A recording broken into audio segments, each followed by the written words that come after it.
Good morning students. I welcome you all in the first video of class 11th physics. इससे पहले हमने basic mathematical tools के बारे में पढ़ा, मीन्स के कुछ ऐसे टॉपिक्स किए मैथ्स के जो फिजिक्स में यूज़ होंगे। तो इस वीडियो में हम अपना फिजिक्स का सिलेबस स्टार्ट करेंगे। तो आज हम करेंगे first unit that is physical world and measurement का first chapter that is physical world. Let's start. What is physics? सबसे पहले तो हमारे माइंड में यही क्वेश्चन आता है कि व्हाट इज़ फिजिक्स। ठीक है, तो फिजिक्स है क्या? Physics is a branch of science which deals with the nature and natural physical phenomena. Physics किसकी ब्रांच है? हमारे पास साइंस की ब्रांच है। The word science has been derived from the Latin word scientia which means to know और knowledge. The main aim of science is to know the nature and the natural phenomena. Science की ये branch है, तो जो science world है हमारे पास वो Latin word से डिस्क्राइब किया है जिसका मीनिंग होता है टू नो।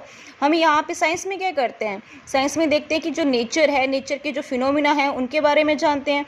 तो वैसे फिजिक्स क्या है? हमारे पास साइंस की ब्रांच है जिसमें हम नेचर और नेचुरल फिनोमिना के बारे में डिस्कस करते हैं। ठीक है, तो ये हो गया हमारे पास साइंस। साइंस करते क्या है? It tell us why and how things behave as they do and help us to predict future of things. Means की फिजिक्स करती क्या है हमारे पास? ये बताता है हमें कि क्यों और कैसे जो हमारे पास थिंग्स हैं वो डेवलप होती हैं और उनका हमारे पास फ्यूचर में क्या यूज़ है। ठीक है, तो फिजिक्स का ये हमारे पास मेन एम हो गया। मीन्स कि it is the law and the principal that governs the universe. Means कि जो यूनिवर्स के हमारे पास जितने लॉज हैं और जो प्रिंसिपल है, ये जो डिफ़ाइन करता है, उनको कौन डिफ़ाइन करता है? हमारे पास फिजिक्स डिफ़ाइन करता है। तो इस चैप्टर में हम यही पढ़ेंगे कि फ़िजिक्स क्या है, फ़िजिक्स अदर ब्रांचेस ऑफ जो हमारे पास साइंस है उनके साथ कैसे रिलेट करता है, फ़िजिक्स का स्कोप क्या है। ठीक है, ये सारी चीज़ें हम इसके बारे में पढ़ेंगे।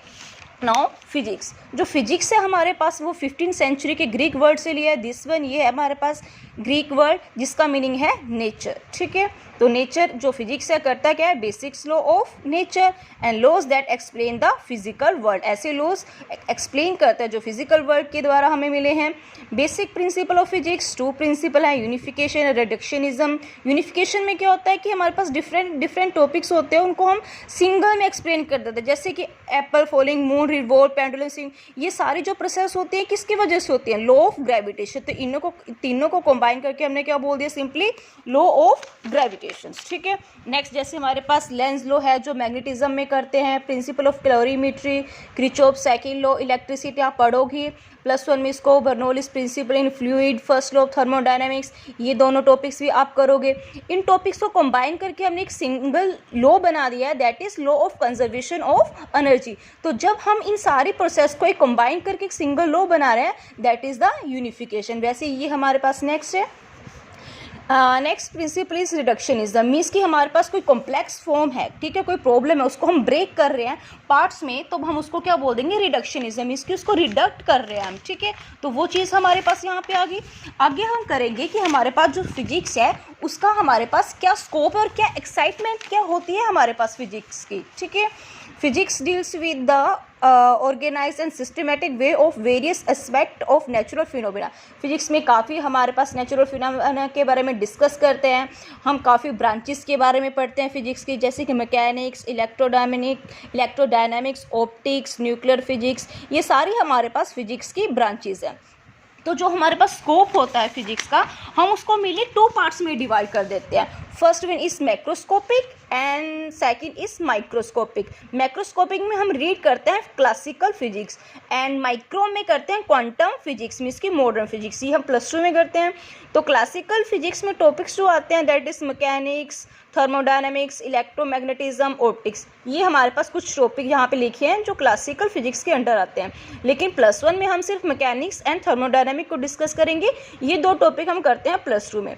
तो मैकेनिक्स के अंडर क्या जाता है? जैसे हमारे पास ये जो कार मूव कर रही है वो कैसे करती है, बेंडिंग ऑफ रोड कैसे होता है, साउंड वेव कैसे होते हैं, लॉज ऑफ जितने भी हमारे पास लॉज है मोशन के वो डिस्कस करेंगे। थर्मोडायनामिक्स में क्या पढ़ेंगे? कितने हमारे पास लॉज हैं थर्मोडायनामिक्स के, हीट इंजन, टेम्परेचर लॉ, ये सारे टॉपिक्स हम किस में करेंगे? थर्मोडायनामिक्स में स्टडी करेंगे। ठीक है, मैक्रोस्कोपिक में हमारे पास क्या होता है? जो साइजेस होते हैं वो ग्रेटर देन होते हैं 10⁻⁻⁶ पे। ठीक है। और माइक्रोस्कोपिक वर्ल्ड में हम उन ऑब्जेक्ट के बारे में स्टडी करते हैं जिनका साइज होता है लेस देन 10⁻⁻⁶ का। तो हम बोलते हैं कि जो हमारे पास फिजिक्स है वो एक्साइटिंग भी बहुत है। हम फिजिक्स के काफ़ी जो हमारे पास ऐसे लॉज होते हैं उनको एप्लीकेबल करते हैं, तो काफ़ी जो हमारे पास यूज़फुल होते हैं, हमारे फ्यूचर के लिए होते हैं। जैसे कि हमारे पास ये स्टडीज़ है, यहाँ पे हम साइजेस के बारे में कैसे कब डील करते हैं। जो हमारे पास जो वेरी करता है साइज़ वो है 10⁻26 to 10⁻15 मीटर। ये सारे डिफरेंट हमारे पास साइजेस हैं। तो ये था कुछ scope and excitement of physics. Scope means कि हम जो हमारे पास फिजिक्स है उसको कहाँ पे लेके जाएंगे। जो +1 +2 में क्या करेंगे, जस्ट ओवरव्यू लेंगे ना फिजिक्स का, कि फिजिक्स में होता क्या है, क्या हम पढ़ते हैं क्या नहीं। सिंपली हम स्कोप में क्या देखते हैं, ओवरव्यू देखते हैं कि फिजिक्स का क्या है हमारे पास, ठीक है। तो नेक्स्ट हमारे पास आ जाता है physics in relation to science. Science में हमारे पास अनदर ब्रांचेस भी होते हैं, जैसे मैथमेटिक्स में अभी हमने किया ना बेसिक मैथमेटिकल टूल्स के बारे में पढ़ा। मीन्स कि काफ़ी जो हमारे पास टॉपिक हैं, वो जो हमारे पास कॉन्सेप्ट है मैथ्स के, वो कहाँ से आते हैं, फिजिक्स से आते हैं हमारे पास। अब केमिस्ट्री के साथ देखिए तो कैसे ये इंटरेक्ट करता है। The concept of interaction between the various particle leads to understand the bonding. जो भी हमारे पास पार्टिकल में इंट्रैक्शन होती है तो फिजिक्स में वो कैसे यूज़ करते हैं, to understand the bonding and chemical structure of the substance. आगे जो हमारे पास फिजिक्स से कॉन्सेप्ट है that is X-ray diffraction, radioactivity. ये हेल्प करती है हमारे पास पीरियोडिक टेबल में वेरियस सॉलिड्स को डिस्टिंग्विश करने के लिए, उनको मॉडिफाई करने के लिए, ठीक है। मीन्स की केमिस्ट्री में भी काफ़ी रोल प्ले करती है फिजिक्स अपना। बायोलॉजी में जो कॉन्सेप्ट है हमारे पास प्रेशर का, वो क्या करता है, हेल्प करता है ह्यूमन बीइंग के ब्लड प्रेशर को नोट करने के लिए। और उससे क्या होता है, हम देखते हैं कि हमारे पास वर्किंग देखते हैं हार्ट की, और जो डिस्कवरी ऑफ एक्सरे है उससे क्या पता चलता है, हमारे फ्रैक्चर पता चलते हैं बोन्स के। तो मीन्स कि हमारे पास फिजिक्स के कुछ कॉन्सेप्ट हैं जो बायोलॉजी में भी यूज़ होते हैं। जियोलॉजी में हम क्या करते हैं, वहाँ पे जो हमारे पास वेरियस रॉक्स होती है उनकी इंटरनल स्ट्रक्चर के बारे में हम स्टडी करते हैं, ठीक है। तो जो वो किससे करते हैं, मीन्स की क्रिस्टल स्टडी। तो क्रिस्टल स्टडी भी किससे आती है, हमारे पास फिजिक्स से आती है। आगे meteorology, the study of variation of pressure with the temperature help us to forecast the weather. हम अपने फ़ोन में नोट कर लेते हैं कि नेक्स्ट वेदर कब होगा, कल का नेक्स्ट वाला वेदर कैसा होगा। तो वो भी हमें किससे पता चलता है, प्रेशर के कॉन्सेप्ट से पता चलता है। तो ये भी किसका कॉन्सेप्ट है, फिजिक्स का। वैसे एस्ट्रोनॉमी, तो एस्ट्रोनॉमिकल टेलीस्कोप से हेल्प करते हैं, हम प्लैनेट देखते हैं, स्टार्स देखते हैं, डिटेल में उनके बारे में स्टडी करते हैं। तो कैसे करते हैं, with the help of astronomical telescope. तो जो एस्ट्रोनॉमिकल टेलीस्कोप है तो वो भी कहाँ से आया, हमारे पास फिजिक्स से है। मीन्स की हर ब्रांच में जो फिजिक्स है वो काफ़ी इंपॉर्टेंट रोल अपना प्ले कर रही है। Now next topic is physics in relation to society and the role of physics in our daily life। हमारी डेली लाइफ में फिजिक्स का क्या रोल है। देखो अभी हमने पढ़ा टेक्नोलॉजी के बारे में, मीन्स कि वो इंक्रीज़ कर रही है फिजिक्स की वजह से, ठीक है। अगर हम फिजिक्स और टेक्नोलॉजी को कंबाइन कर दें तो हमारे पास क्या जाएगी, सोसाइटी। मीन्स कि अगर हमारी फिजिक्स भी इंक्रीज़ हो रही है, टेक्नोलॉजी भी इंक्रीज़ हो रही है, तो रिजल्ट में क्या होगा कि सोसाइटी भी क्या होगी, हमारे पास इंक्रीज़ होगी, ठीक है। तो जो भी डेवलपमेंट हमने किए हैं टेलीफोन में, टेलीग्राम में, रेडियो में, कंप्यूटर्स में, वो क्या हेल्प करते हैं हमारे पास सोसाइटी में। देखा जाए तो टेलीफोन के द्वारा हम अपने मैसेज को एक जल्दी से from one place to another place transfer कर सकते हैं। वैसे रेडियो से हमें डिफरेंट कितनी जगह होती है वहाँ की नॉलेज हमें मिल सकती है। कंप्यूटर हमारी सोसाइटी को इनरिच कर रहे हैं। ये सारे हमारे पास कहाँ से मिले, हमें ये टेक्नोलॉजी से मिले ना। तो वैसे ही हमारे पास अगर हमारी टेक्नोलॉजी इंक्रीज़ करे तो मीन्स की सोसाइटी भी क्या करेगी, हमारे पास इंक्रीज़ करेगी। मीन्स कि फिजिक्स ने क्या कर दिया, चेंज कर दिया है life style of human race in the world, ठीक है। नेक्स्ट टॉपिक है हमारे पास फोर्सेस इन नेचर। हमारे पास 4 टाइप्स के बेसिक फोर्सेस हैं, gravitational force, electromagnetic force, strong nuclear force, week nuclear force. Gravitation में क्या होता है, बोलता है कि every object in the universe attract every other object with a force. Universe में हर एक ऑब्जेक्ट क्या करता है, दूसरे ऑब्जेक्ट को अट्रैक्ट करता है। उसकी वजह से जो फोर्स है, इसकी एक फोर्स की वजह से तो अट्रैक्ट करेगा, और जो फोर्स है उसको हम क्या बोलते हैं, ग्रेविटेशनल फोर्स। और वो हमारे पास इक्वल होती है, यहाँ पे उसको F से डोनेट कर रही है, product of the masses and the inversely proportional to the square of the distance between them. जब हमने उनको कंबाइन किया हमारे पास यहाँ पे G आता है, ग्रेविटेशनल कांस्टेंट, जिसकी वैल्यू होती है 6.67 × 10⁻11 न्यूटन मीटर स्क्वायर पर के, जिसको हम बोलते हैं यूनिवर्सल ग्रेविटेशनल कांस्टेंट, क्योंकि इसकी value through out the universe हमारे पास रहती है constant.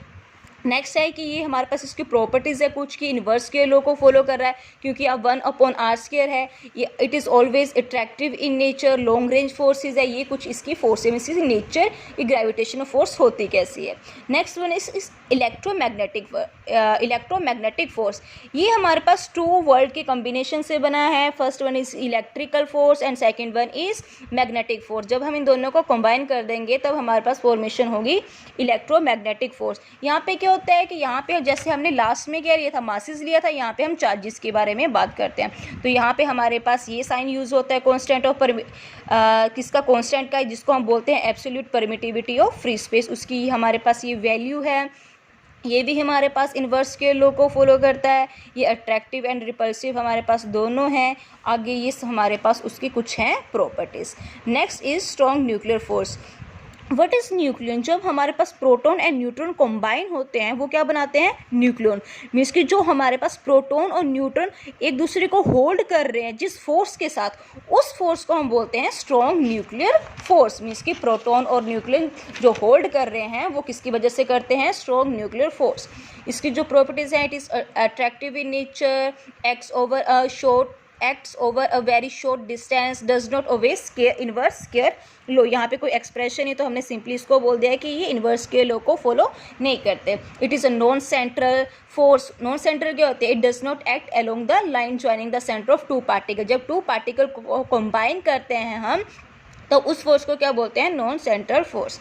Next one is weak nuclear force. Next is week nuclear force. Means कि जब वहाँ रेडियो एक्टिव एलिमेंट का डिके होता है तो वहाँ पे जो हमारे पास एलिमेंट्री पार्टिकल अमिट होते हैं, जो एलिमेंट्री पार्टिकल में फोर्स होती है, that force is called the weak nuclear force. Means the force between the elementary particle emitted during the radioactive decay of a radioactive substance. ठीक है, जैसे कि मेनली यहाँ पे यूरेनियम ले लेते हैं, तो वो हमारे पास रेडियो एक्टिव सब्सटेंस होता है। जब उनका डिके होता है तो वहाँ पे एलिमेंट्री पार्टिकल अमिट होते हैं। एलिमेंट्री पार्टिकल अगर अमिट हो रहे हैं तो उनके बीच की जो फोर्स है that is the weak nuclear force.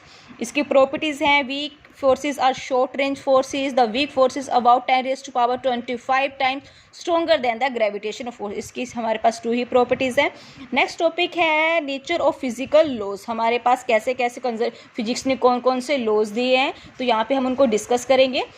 Law of conservation of linear momentum. What is linear momentum? Linear momentum is the product of mass and velocity। और ये हमारे पास वेक्टर क्वांटिटी होती है, वेलोसिटी भी हमारे पास वेक्टर क्वांटिटी होती है, लेकिन मास हमारे पास क्या होता है, scalar quantity. According to the law of conservation of linear momentum, if no external force act on a system, the linear momentum of the system remain constant। System हमारे पास मीन्स कि more than 1 particle होंगे। अगर हमारे पास कोई 2 particle हैं और उनके बीच जो एक्सटर्नल फोर्स वो 0 है, तो हम क्या बोलेंगे, उन 2 पार्टिकल का जो लीनियर मोमेंटम है वो क्या है, कांस्टेंट। ले लिया हमने P1 फर्स्ट पार्टिकल के लिए, P2 सेकंड के लिए, मीन्स कि उन दोनों को ऐड किया तो एक्सटर्नल फोर्स हमारे पास 0 है, तो टोटल मोमेंटम क्या होगा, हमारे पास कांस्टेंट होगा। नेक्स्ट हमारे पास law of conservation of energy. According to this law, energy can neither be created nor be destroy, but can be change from one form to another form.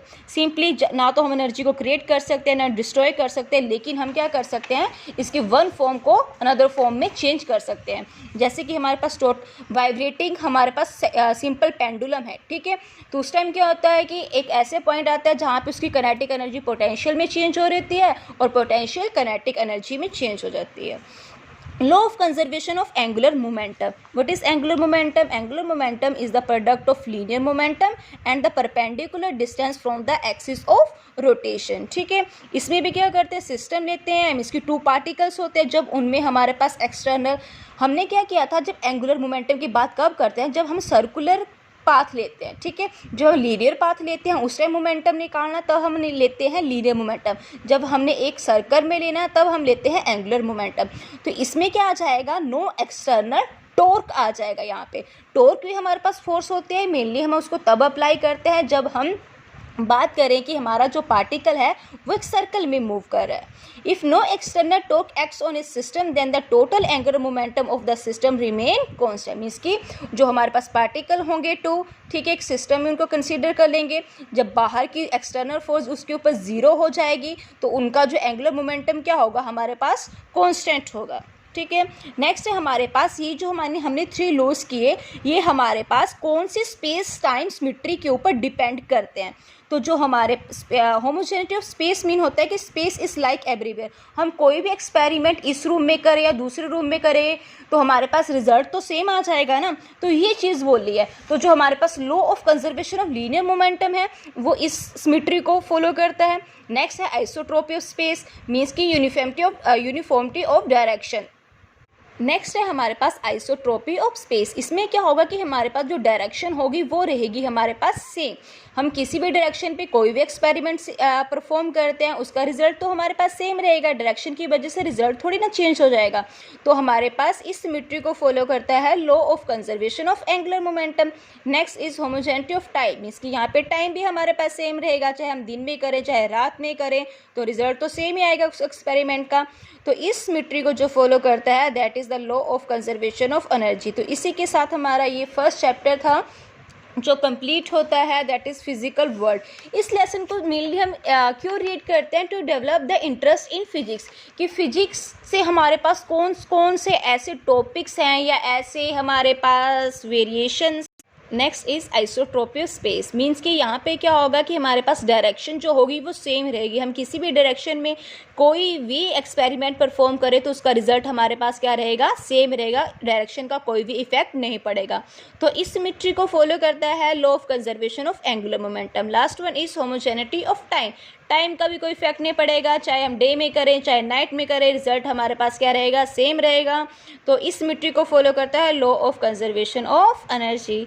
Thank you.